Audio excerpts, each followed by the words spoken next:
देखो राधा नाम तो वृंदावन में व्याप्त है और हमारे रस ग्रंथों में व्याप्त है।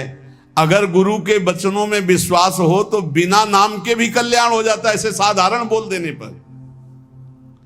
एक सीधा साधा गांव का भगत कभी कथा नहीं सुनता था, गाय चराता था गांव की।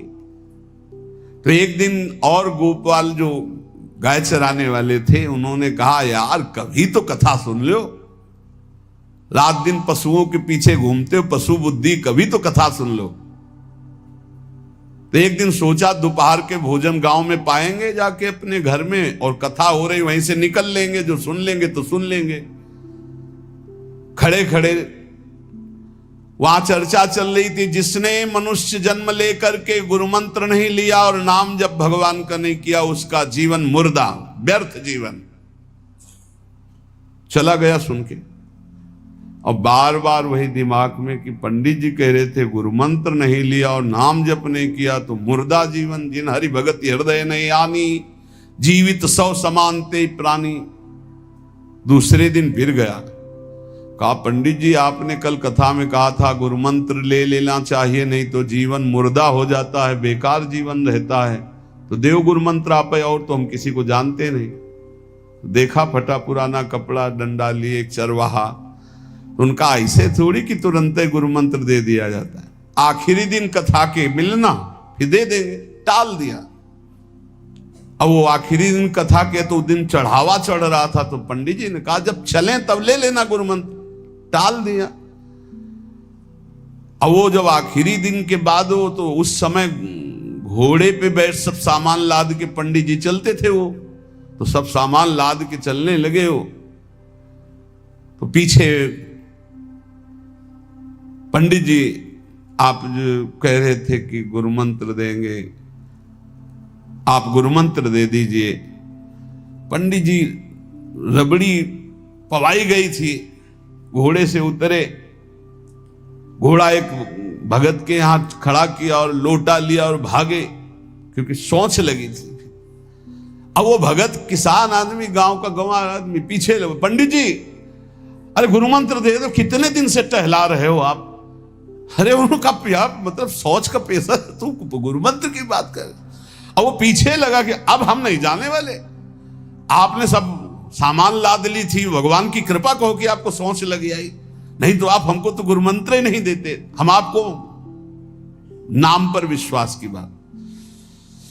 पंडित जी तो दात गपोचन, जय गुरुदेव की जय गुरु। वो दबकाए है दात गपोचन, एकदम मूर्ख आदमी, तो सोच तो।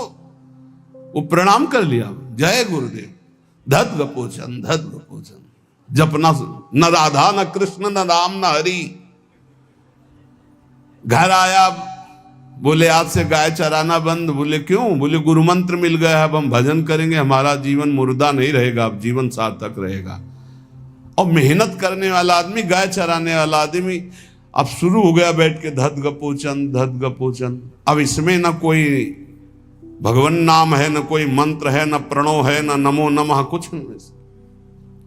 गांव के लोग, घर के लोग बोले कि यार 50 गाय चराता था, पता नहीं कौन सा हम लोगों का पाप उदय हुआ कि कह दिया कि कथा सुन लेना। अब वो गाय चराना भी छोड़ दिया, अब गपोचन शुरू हो गया।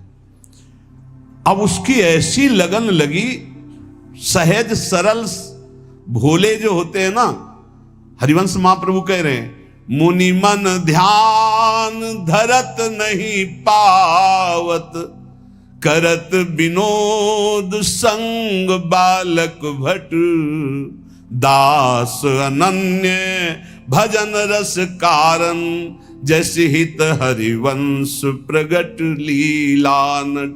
लालजू महाराज बड़े बड़े मुनियों के ध्यान में नहीं आने वाले, बड़े विनोदी। रुक्मिणी जी से कहा तैयार हो, भगत के दर्शन करने चलना है। रुक्मिणी जी ने कहा बहुत दिनों बाद आज आपको किसी भक्त की याद आई, प्रभु जरूर कोई महाभागवत होगा, हम चलते हैं। बोले बहुत विचित्र महाभागवत। चले, साधारण वेश में चलना है। जब गांव में गए, उस भगवान तो सर्वज्ञ ही है, उसके घर के दरवाजे में बैठ गए और रुक्मिणी जी से कहा कि पहले तुम मिल के आओ भगत के, फिर हम मिलेंगे। रुक्मिणी जी ने कहा हाँ ये उत्तम बात है, पहले हम उनको दर्शन दे के और दर्शन करके आती है। तो आंख मूंदे ऐसे, न खाना न पीना, धद गपोचन। रुक्मिणी जी ने कहा ये कौन सा नाम भगवान का, न विष्णु शास्त्र नाम में है, न गोपाल शास्त्र नाम में है, और कहीं हमने पढ़ा नहीं, ये कौन सा भजन कर रहा है। कहे किसका भजन कर रहे हो, चुप रहा। फिर किसका भजन कर, 2-3 बार तो गुस्सा के आंख खोला, देखा कोई स्त्री, तो बोले तुम्हारे खसम का भजन कर रहे हैं, और किसका कर रहे हैं। वो रुक्मिणी जी आ गई, बोले बहुत जानकार भगत है प्रभु द्वारिकाधीश से कहा बहुत जानकार भगत है। बोले क्यों, बोले हमने कहा कि किसका भजन कर रहे हो, देखो हम इतना छुप के गई थी लेकिन वो पहचान गए, वो कह रहे तुम्हारे खसम का भजन कर रहे थे। अब भगवान ने कहा हाँ तभी तो हम आए भगत जोड़कर। बोले प्रभु आप दर्शन बाद में करना, जाके पहले हमारा प्रश्न बता दो, प्रश्न का उत्तर दे दो कि आपके विष्णु सहस्त्र नाम, गोपाल सहस्त्र नाम, बहुत से नाम हैं, ये नाम तो हमने कभी नहीं सुना। भगवान ने कहा ये नाम हमको तो बहुत प्यारा है। बोले आपको कब, मतलब ये कब कैसे नाम रखा गया। बोले बहुत प्यारा है, हमारा ब्रज का रखा हुआ नाम है, ब्रज में मैया ने रखा था। कैसे रखा था। बोले एक दिन मैं माखन चोरी कर रहा था, सखा के कांधे पर खड़ा हुआ, ऊपर माट में हाथ डालकर मक्खन पूरा ऐसे खाता जाता, सखा को पवाता जाता। इतने में मैया और गोपी जन आ गई। ए कन्हैया ये क्या कर रहा है। अब हमने देखा कि फंस गए। हमने कहा कि मैया हमें बहुत भूख लगी थी और देखा कि इसमें चींटी चढ़ी हुई है, तो हम चींटी निकाल रहे थे। तो बोले चींटी कैसे निकाल रहे थे, यहां पूरा हाथ सना हुआ है तुम्हारा चींटी। बोले अरे भैया तू बावरी, जब चींटी को ऐसे निकालने करते वो अंदर चली जाती है तो खबो खबो के निकाला, इसलिए ऐसा इतना हाथ हो। बोले यहाँ मुंह में भी जब तुम्हारे मक्खन लगा, एक मक्खी बार बार उड़ रही थी तो हम ऐसे मारा तो पूरा मुंह में मक्खन लगा। मैया ने कहा धत गपोचन। बोले ये उस समय का नाम रखा हुआ है, मेरा बाल गोविंद में जब मैया ने रखा था मक्खन चोरी के समय उस। अब आप विचार करके देखो, भगवान का साक्षात्कार गुरु वचनों पर विश्वास होने पर साधारण शब्द बोला तो भगवान तो सर्वलोक महेश्वर सर्वज्ञ, उनके सब अक्षर, जैसे हर अक्षर में आ विराजमान है, का खा गा घा आ, ऐसे ही सब अक्षरों में ब्रह्म विराजमान है। फिर राधा नाम तो स्वयं हरि जपते हैं, और राधा नाम तो परम प्रेममय है और बड़ा गुही है। विश्वास करके जब वो धदगपोचंद जपा तो रुक्मिणी द्वारिकाधीश भगवान दर्शन देने आ गए, और तुम विश्वास करके राधा राधा जपोगे तुम्हें नहीं प्राप्त हो जाएगा। अरे यही राधा स्वयं भगवान हरि जपते हैं। इसलिए संदेह शब्द नहीं होना चाहिए उपासना में। जो गुरु ने उपासना दी उसमें संदेह नहीं होना चाहिए। और 5वां, इस 8वें सूत्र में 5वां, असूया, दूसरों के गुणों में दोष देखना, चुगली करना और ईर्ष्या, इनसे बहुत दूर रहना चाहिए उपासक को। ईर्ष्या बहुत बुरी है। कंचन तजना सहज है, सहज तिया का नेह, मान बड़ाई ईर्ष्या दुर्लभ तजनाए। ईर्ष्या बहुत बुरी है, मतलब ये जलाती रहती है हृदय में, ये बहुत बड़ी आग है। एक जिससे ईर्ष्या उसको प्रणाम करो उससे नष्ट हो जाएगी। इसके नष्ट करने का उपाय एक ही है, जिससे ईर्ष्या उसको बार बार प्रणाम करो, बार बार। और वो तुम्हें कितना भी कड़ुआ बोले तुम बुरा मत मानना, तो तुम्हारी ईर्ष्या नष्ट हो जाएगी। नहीं, ईर्ष्या बेमतलब जलाती रहती है। और किसी के गुणों में दोष ना देखे, किसी की चुगली ना करे। सुनो, ऐसे से कुछ लोगों का स्वभाव होता है, उनका भोजन ही नहीं पचेगा जब तक 2-4 की बुराई नहीं कर लेंगे। सुना तुमने ऐसे से ऐसा नहीं, हमने तो नहीं। अरे मतलब ऐसे गूढ़ विषय की चर्चा मानो ब्रह्म साक्षात्कार करा देंगे। ऐसे लोगों से बचना चाहिए जो दूसरों की निंदा चुगली करते हैं। निंदा चुगली करने वालों को ऐसा लगता है जैसे चक्रवर्ती सम्राट पद में बैठाल दिए जाएंगे, जब 2-4 उनको मिल जाए सुनने वाले। फिर जैसे कोई भगवत प्रेमी महात्मा खूब सरस भगवान की चर्चा करे, ऐसे ये द्वेषी जन होते हैं। ये निंदा बहुत संभाल संभाल करके, कहीं भी चूक ना होने पावे, पूरी निंदा।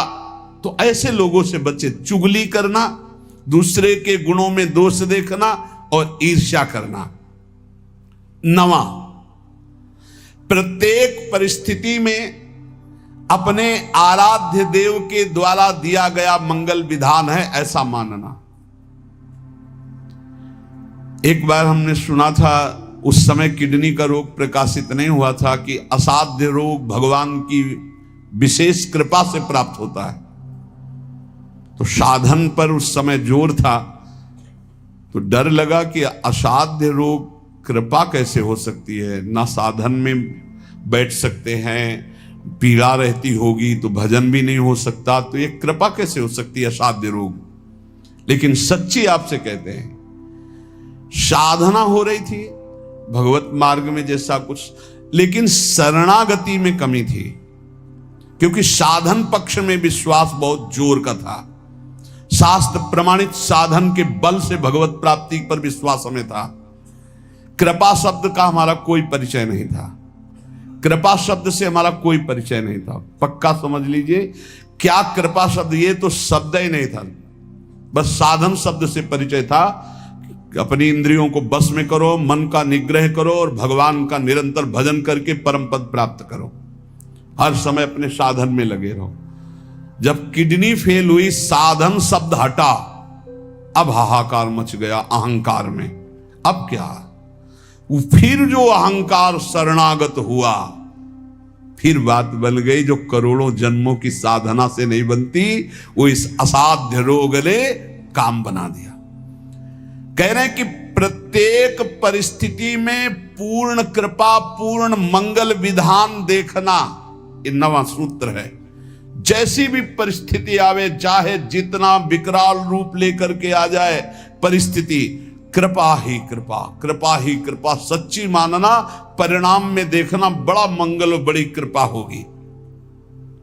10वां, प्रेम प्राप्ति के मार्ग के पथिक का जीवन बड़ा विनयमय, बड़ा विनम्र, बड़ा संयमी, सदाचारपूर्ण, त्यागमय और शांत सुख स्वरूप, प्रेमी महात्मा का ये स्वरूप। बड़ा विनम्र जीवन, बड़ा विनयमय जीवन, बड़ा संयमित जीवन, सदाचारपूर्ण और त्याग रूप। त्याग की चेष्टा नहीं, वो त्याग रूप ही है। प्रभु के सिवा उसे कुछ अच्छा नहीं लगता। कुटुंब देहते जाए छूट सब ही विधि नातो। और अद्भुत शांति, अद्भुत शांति, कोई भी द्वंद्व आ जाए उसे अशांत नहीं कर सकता।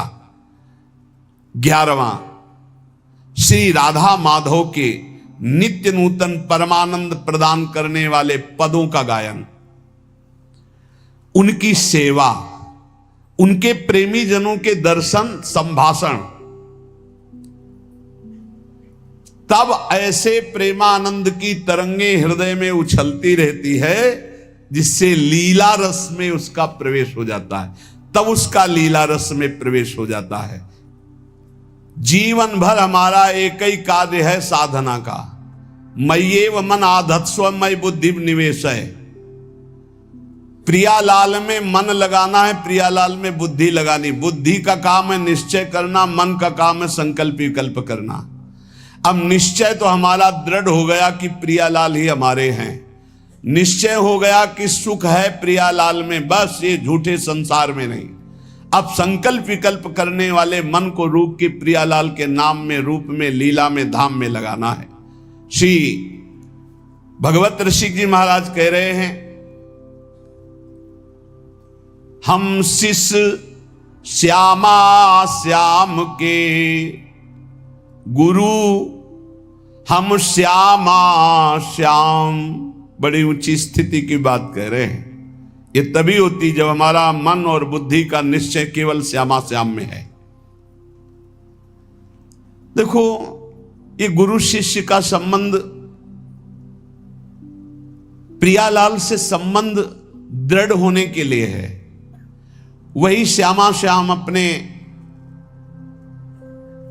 स्वरूप का प्रकाश करने के लिए, प्रेम का प्रकाश करने के लिए, मार्ग का ज्ञान कराने के लिए गुरु रूप में विराजमान होते हैं, और कोई दूसरा नहीं।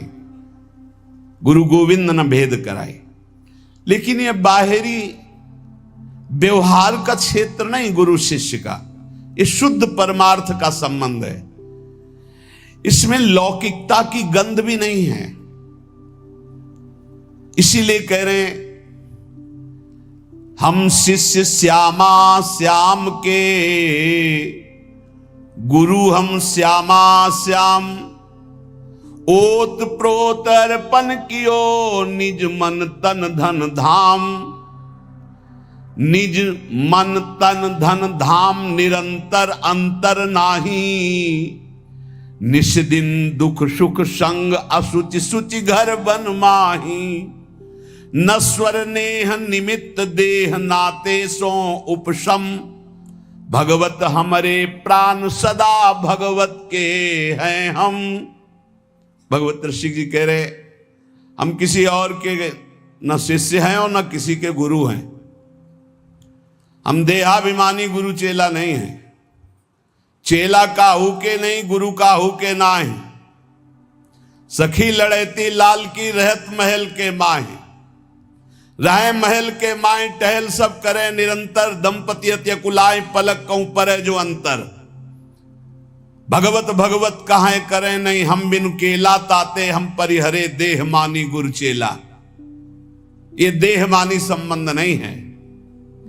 आध्यात्मिक संबंध का आधार है गुरु भाव।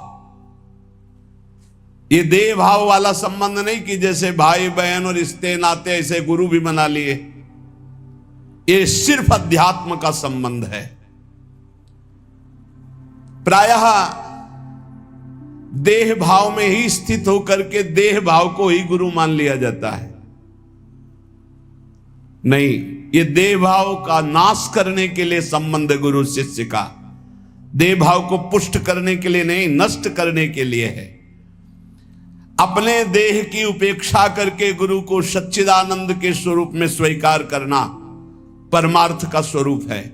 गुरुर् ब्रह्मा गुरुर् विष्णु गुरुर्देव महेश्वरा, गुरु साक्षात परब्रह्म तस्मै श्री गुरुवे नमः। तो गुरु का देह मंदिर है, उसके अंदर बैठा हुआ जो परमात्म तत्व वही गुरुदेव है। वही परमात्म तत्व कौन है? श्यामा श्याम। लौकिक मान्यता में मारे घूम रहे हैं। भगवत ऋषि जी कहते हैं, हम चेला काहू के नहीं और गुरु काहू के ना ही। देहाभिमानी ना हम गुरु हैं और ना देहाभिमानी हम चेला स्वीकार करते हैं। हम सखी लड़ैती लाल के, रहत महल के माही। रह महल के माए, टहल सब करे निरंतर। रात दिन अपनी प्यारी जू की सेवा में रहते। अगर पलक भर की ओट हो जाए तो कहां है भगवत रसिक, कहां है भगवत रसिक। भगवत भगवत अकुलाकर पुकारने लगते हैं। भगवत भगवत कहां करें नहीं, हम बिनु केला। हमारे बिना वो केल ही नहीं करते। ताते हम परिहरे, देह मानी गुरु चेला। आज जो है संसार में यही फैल रहा है। जैसे और संबंध ऐसे गुरु संबंध बना लिए। गुरु संबंध केवल अध्यात्म के लिए, भगवत प्राप्ति के लिए, ऐसा नहीं। अंधे का हाथ पकड़कर चलने वाला अंधा दोनों कुएं में गिरते, दोनों मार्ग भटक जाते हैं। हमारा गुरु संबंध केवल अध्यात्म के लिए, अध्यात्म भगवत प्राप्ति श्यामा श्याम के लिए। और वहीं देह भाव का विस्मरण करने का सौभाग्य मिलता है गुरु चरणों में। जब उनकी आज्ञा में हम रहते हैं तो हमारा अहम नष्ट हो जाता है। पर किनकी आज्ञा में? जो देह मानी नहीं, जो स्वरूप बोध प्राप्त है, जो शब्द ब्रह्म पार ब्रह्म के अनुभूत महापुरुष हैं, जो प्रियालाल के अनुरागी जन हैं, वो प्रियालाल और उनमें किंचन मात्र भेद नहीं है। इसीलिए हम शिष्य श्यामा श्याम के और गुरु हम श्यामा श्याम। कितनी ऊंची स्थिति। भगवत रसिक जी कह रहे हैं, हम शिष्य हैं श्यामा कुंज बिहारी के और हम गुरु भी हैं श्यामा श्याम के। ये श्यामा श्याम के गुरु हैं। इसको अगर हम व्यवहार धरा में देखते हैं तो जब चिद चिद लक्षणम सर्वम राधा कृष्णमयम जगत, तो अगर कोई सामने शिष्य भाव से बैठा है तो प्रभु ही तो है और कोई दूसरा थोड़ी है। यहां प्रभु है तो सामने भी प्रभु है। व्यवहार देश और नवनिवृत्त निकुंज देश में सखी जो आज्ञा करती है वही प्रिया प्रीतम। कैसी आज्ञा? सखियन के उर ऐसी आई, उनके हृदय में आई कि चलो ब्याह विनोद रचे सुख, तो ब्याह के लिए तैयार हो गई हो। चलो हिंडोला पड़ा हुआ है, सरकार पधारो, झूलो झूल ले। जैसा सखी आदेश करती वैसे ही प्रिया प्रीतम की जैसी रुचि वैसे सखी की इच्छा। सखी स्वरूप से जैसी आज्ञा करते श्यामा कुंज बिहारी वैसे ही करते जैसा निर्देश देती सहचरी। इसीलिए कह रहे हैं गुरु हम श्यामा श्याम के, हम शिष्य हैं श्यामा श्याम के, हम गुरु भी हैं श्यामा श्याम के। बड़ी ऊंची स्थिति। उरोत प्रोत अर्पण कियो निज मन तन धन धाम। ऐसी स्थिति कैसे आई? अपना तन मन धन सब कुछ अर्पण कर दिया श्यामा श्याम के। तब समझ में आया कि गुरुदेव श्यामा श्याम, श्यामा श्याम गुरुदेव, दूसरा नहीं है। गुरुदेव ही श्यामा श्याम है, श्यामा श्याम ही गुरुदेव हैं। और श्यामा श्याम की जब इस प्रकार समर्पण वृत्ति आई तो भावे मुहि जोई सोई सोई करें प्यारे। ये है हम गुरु श्यामा श्याम के। पहली पंक्ति में हम शिष्य श्यामा श्याम के, जोई जोई प्यारो करे सोई मोहि भावे। और दूसरी पंक्ति भावे मोहि जोई सोई सोई करें प्यारे। भावे मोहि जोई सोई सोई करें प्यारे। ये है गुरु हम श्यामा श्याम के। जैसा हमें भाता वैसे हमारे प्यारे युगल सरकार करते हैं। अपने तन मन धन धाम सबका विस्मरण करके एकमात्र श्यामा कुंज विहारी में तन्मय हो जाना, यही गुरु शिष्य के संबंध का स्वरूप है। कोई भेद नहीं रहा, अभेद हो गए। यहां श्यामा श्याम, सामने श्यामा श्याम, आंख मूंदो तो श्यामा श्याम, आंख खोलो तो श्यामा श्याम। ऐसा प्रेम स्वरूप जब जागृत होता है तो कह रहे निष्दिन दुख सुख संग असुच सुच घर बन माही। अब शरीर दुख में है या सुख में, शरीर अपवित्र है या पवित्र है, शरीर घर में है या वन में, कोई फर्क नहीं पड़ता। अपवित्र है या पवित्र, कोई फर्क नहीं पड़ता। ये सब प्रारंभिक बातें हैं। पवित्रता पवित्रता। शरीर शौच में बैठा हुआ, मन लीला में डूबा हुआ है, सामने प्रिया प्रीतम विराजमान है। अब वहां पवित्रता पवित्रता का क्या, कैसे जालोगे इन बातों को? कह रहे निष्दिन दुख सुख संग असुच सुच घर बन माही। अब नश्वर नेह निमित्त देह नाते सो उपसम।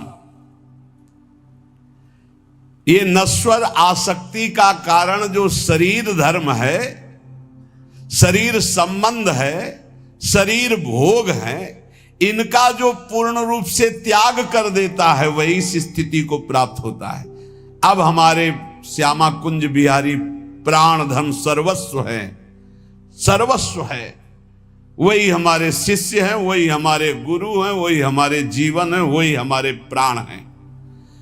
यहां कह रहे कि केवल बुद्धि रात दिन श्यामा श्याम का है विचार करे। पहला जीवन का चरम लक्ष्य भगवत प्रेम, भगवत प्राप्ति। दूसरा, हमारी बुद्धि केवल विचार करे तो श्यामा श्याम के ही विषय में। किसी व्यक्ति वस्तु स्थान का अगर हमारा चिंतन हो रहा, संबंध हो रहा, तो श्यामा श्याम के संबंध से हो। जैसे गोस्वामी तुलसीदास जी कहते, नाते नेह राम के मनियत सुहृद सुसेव्य जहां लो। अगर ऐसा नहीं तो फिर हर वस्तु व्यक्ति स्थान में एक आसक्ति है, वो बांध लेगी, आप श्यामा श्याम तक नहीं पहुंच पाएंगे। इसलिए बुद्धि का जरूरी है प्रिया प्रीतम में स्थित होना। अगर बुद्धि ये निश्चय कर ले कि परम सुख स्वरूप श्यामा श्याम ही हमारे हैं, हम श्यामा श्याम के हैं, सुख है तो श्यामा श्याम के नाम में, रूप में, लीला में, धाम में। अभी आपने सुना आनंद का तारतम्य। तीसरा, इसलिए अपने जीवन को महाप्रेम में बनाने के लिए जो आप सत्संग में श्रवण करते हैं, ये बड़े सौभाग्य से श्रवण कथन का हमें प्रभु ने अवसर दिया है। हम इसे व्यर्थ न जाने दें, बार बार मनन करो। देखो भगवान की इतनी कृपा हो गई, ये यंत्र मोबाइल आदि जो है अगर इनका सही प्रयोग करें तो ये बहुत सहायक है। एक बार सत्संग हो गया जो पकड़ पाए नहीं, हम 10 बार सुनेंगे तब तो हम पकड़ लेंगे ना। तो 10 बार कैसे सुनते? अगर ये मोबाइल ना होते, ये यंत्र ना होते तो हम कैसे सुनते? बड़ी कृपा भगवान ने की। जैसे जैसे कलयुग हमारी स्मृति का अपहरण कर रहा है, तो भगवान के द्वारा प्रेरित होकर विज्ञान भी वैसी सहायता कर रहा है कि एक बार का सत्संग हमें पकड़ में नहीं आया तो हम 10 बार मोबाइल से सुन सकते हैं। बस हर चीज में गुण दोष है, तो मोबाइल के दोष को स्वीकार न करें। प्रपंच देखना, गंदी बातें देखना सुनना अगर शुरू कर दो तो दिन भर ही उसी में लग जाएगा। मतलब की बात देखो, संत महापुरुषों के सत्संग को सुनो और उसका मनन करो, उसको अपने आचरण में उतारो और एक क्षण भी नाम से विलग न रहो, जीवन का परम लाभ। शेष चर्चा आगे। श्री राधा राधे राधे दोस्तों, उम्मीद है कि आप लोगों को वीडियो बहुत अच्छा लगा होगा। आप सभी भक्तों का प्रेम और आशीर्वाद ही इस परिवार की सबसे बड़ी ताकत है। ईश्वर करे आपके जीवन में हमेशा सुख, शांति और भक्ति बनी रहे। राधे राधे नाम का दीपक आपके मन को सदैव प्रकाशित करता रहे। हमेशा ऐसे ही प्रेम और भक्ति के साथ जुड़े रहें। राधे राधे।